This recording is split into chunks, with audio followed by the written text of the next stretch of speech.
Hey everybody, welcome back to the Game Store Guy podcast. I'm your host Kevin, CC Game CEO. So it's been a hot minute since I've had a podcast. It's been a little busy.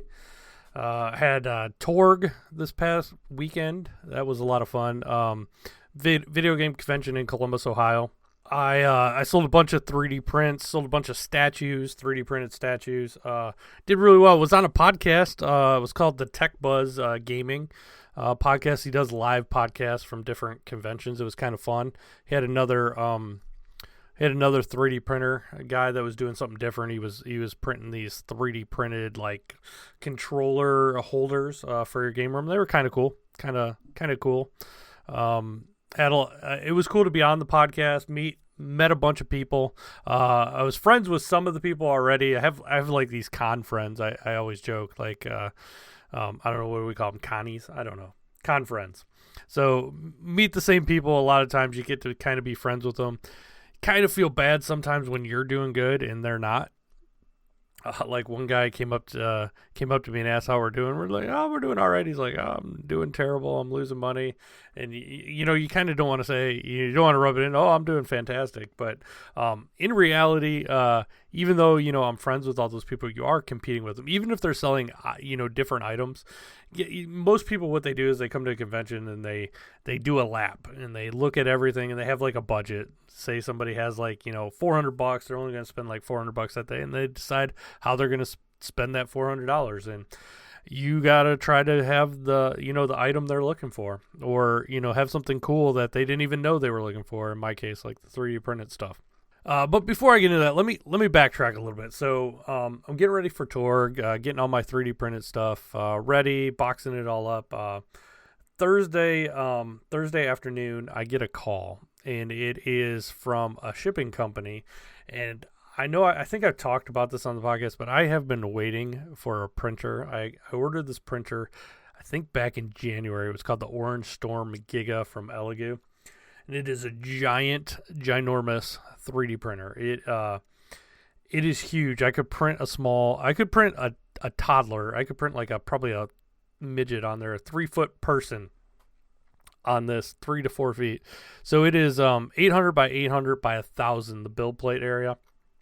Just a massive printer. It weighs about 350 pounds. Just a huge printer. I've been waiting for this forever. So Thursday afternoon, I get a call, and I didn't even know that it was shipped yet. And I mean, I knew it was shipped to a warehouse, but I thought I still had like a month or two before I was getting it. And they said, oh, they could deliver it tomorrow. And I was like, well, shit, I'm leaving for Torg in the morning, but I don't want to wait any longer for this. So, they gave me a window of between 8 and 1 p.m., 8 in the morning, 1 p.m.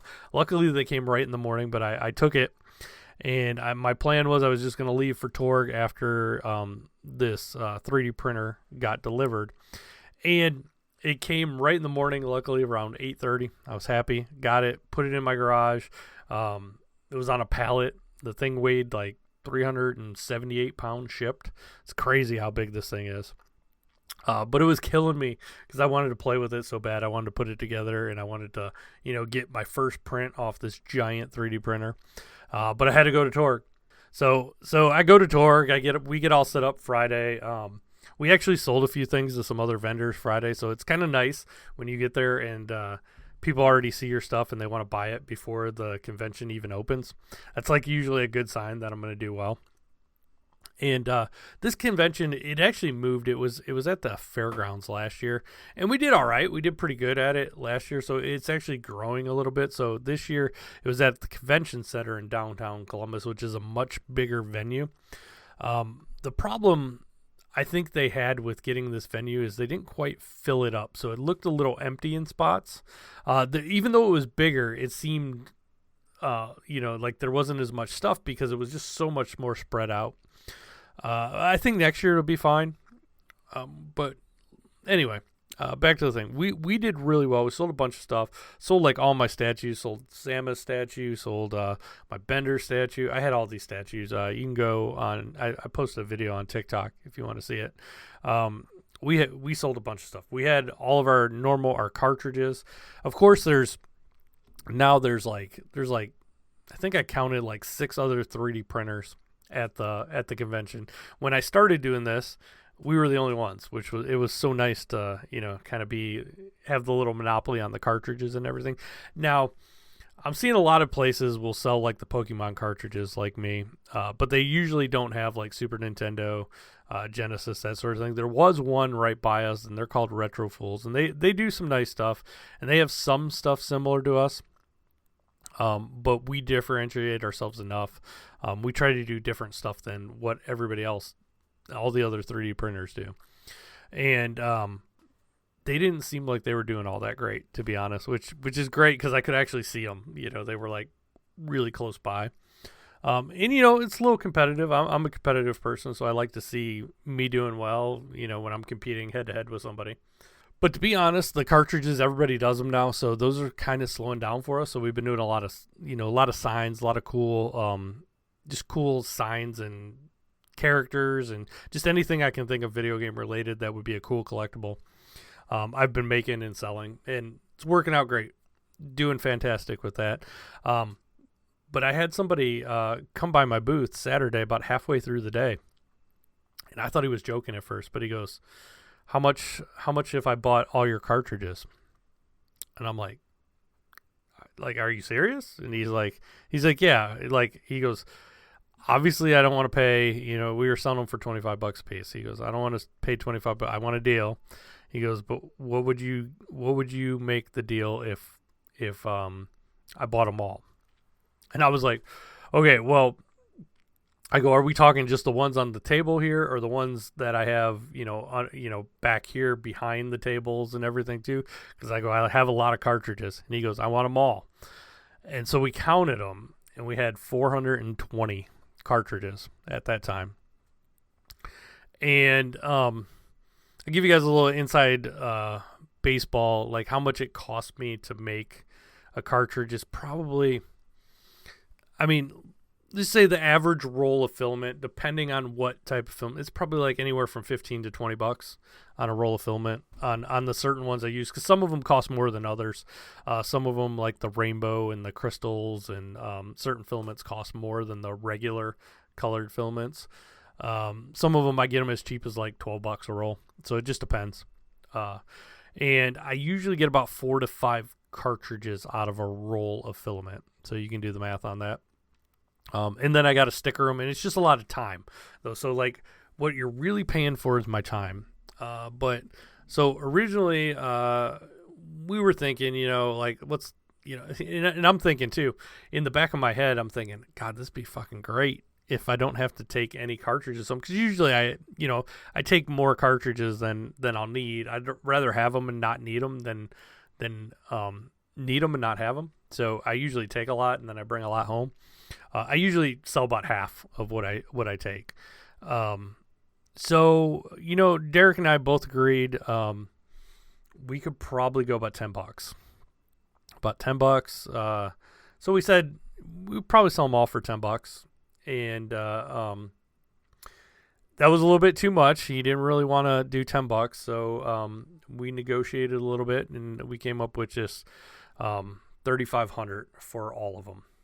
So that is closer to like $8 a cartridge. So I'm still making money, and to sell all those cartridges all at once was a good deal. The guy agreed to it, and I kind of found out he's like some big whatnot streamer. I don't even know who he was. I've never seen him before. It wasn't like a famous YouTuber or anything. I guess he's just big on whatnot. Have no idea other than that. Took my name and number. He might be ordering more stuff from me in the future.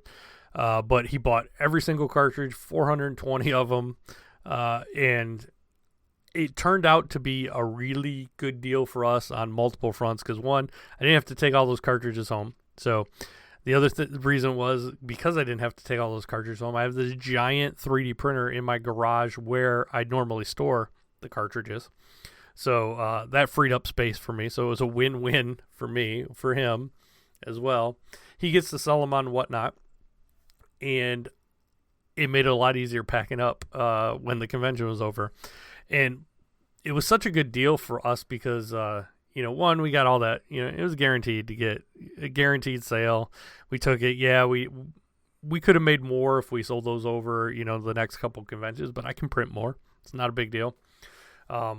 Also, the next day on Sunday, there was like nobody at this convention was dead on Sunday, and we I think we maybe made like $500 the whole day.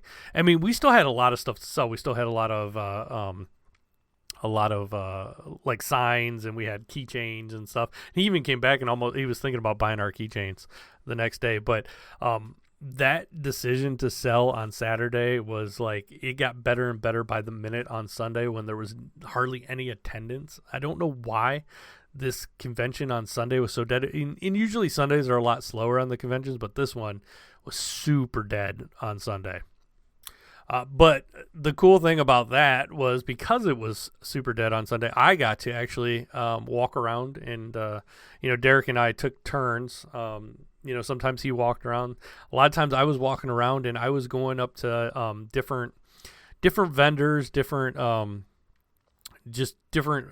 was looking for cheap games that, like the cheap games, like Mario Duck Hunt, stuff that I blow through at my store.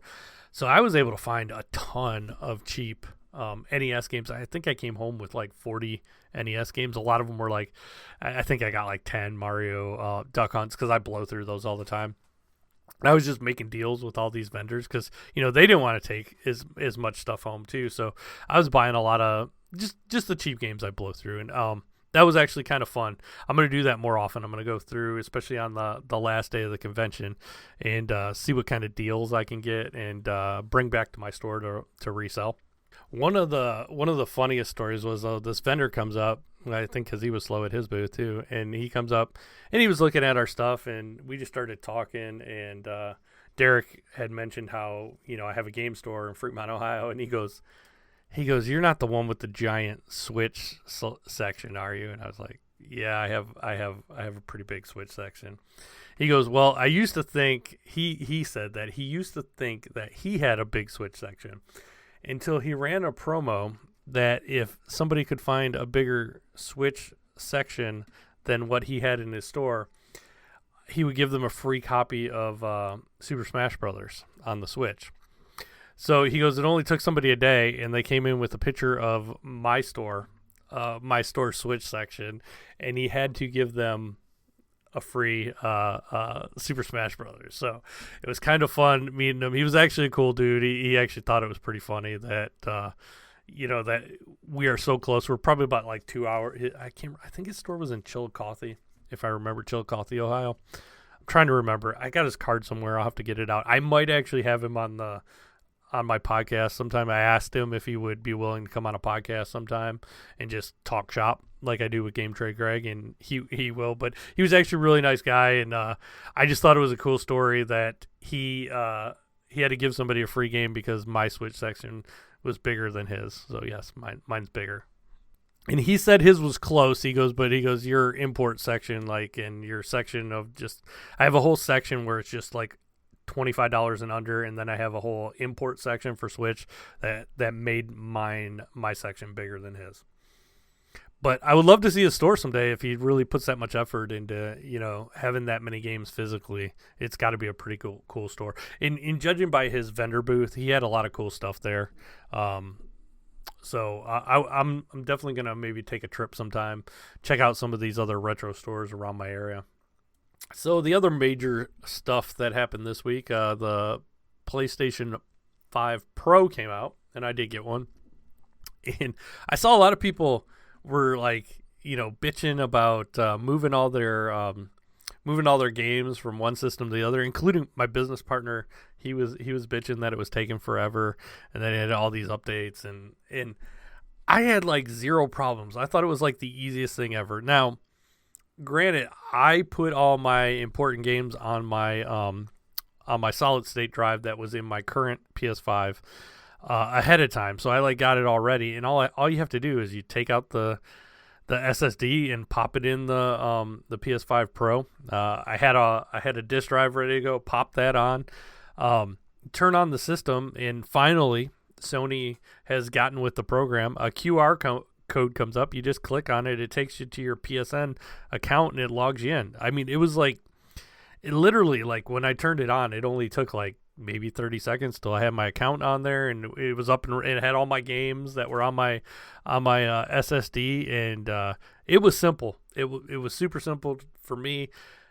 I could see where if you're trying to move these games that are like, you got stuff like Call of Duty that's like pushing like 100 gigabytes, and you're trying to do it over Wi-Fi. Good luck with that. So I would, even if I didn't have the SSD, I would just re-download the stuff or reinstall the stuff that I had to, as opposed to trying to move them from one console to the other. Originally, I think I was going to trade in my PS5 to my store, just sell it at my store. But I think I'm just going to keep it and put it in another room and just use it. It's kind of nice having one upstairs and having one downstairs in my game room. So I think I'm just going to keep it. Why not? But I'm sure a lot of you guys want to know, like, is it worth it? And I would say only if you have a TV that can really take advantage of it. You got to have a decent TV to utilize those features, or you're really not going to see an advantage.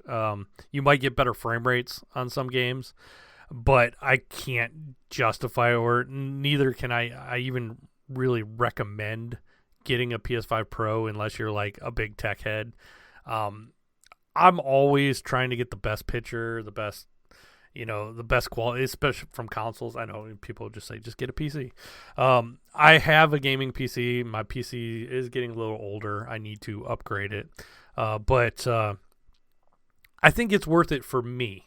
And that I think the only person that can answer if it's worth it is you. So if you're somebody that always wants, the highest quality or whatever of any console you're playing, it's a steep price. $700 doesn't come with a disc drive.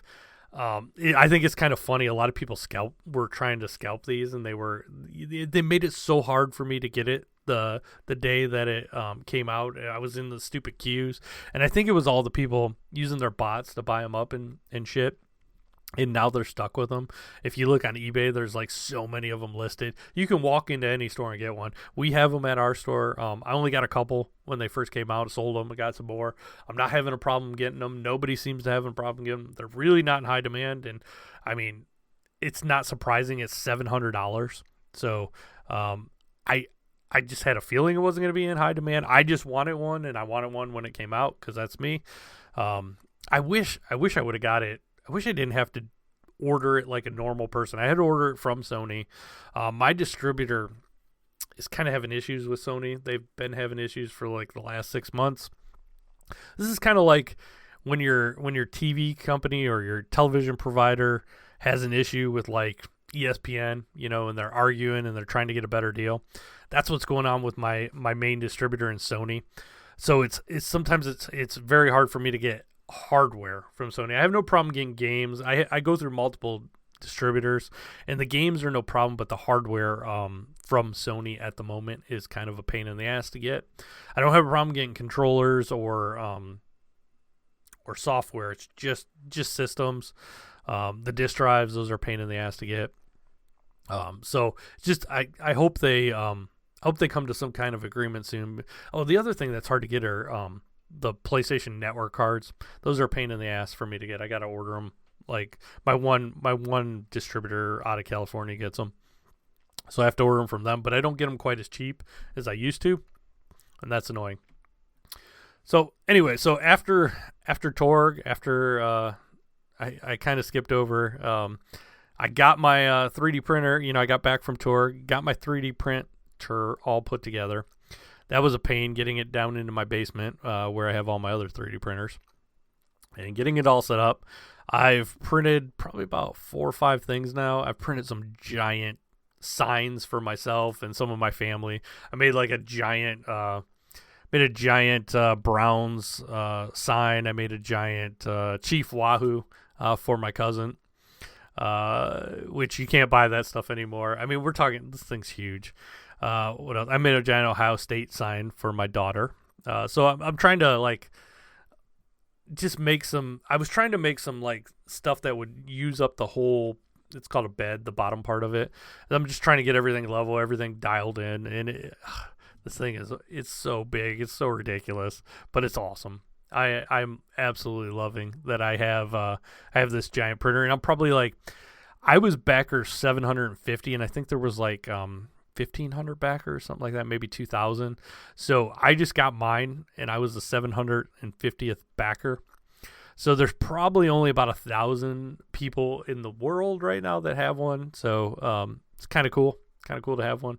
I think they just went on sale, so like anybody can buy them now. But part of the reason I kickstarted it, because you got it about $1,000 cheaper if you kickstarted it. Right now, I think they're selling for like $2,500 the printer this big, which is absolutely ridiculous. But my 3D printing business paid for this.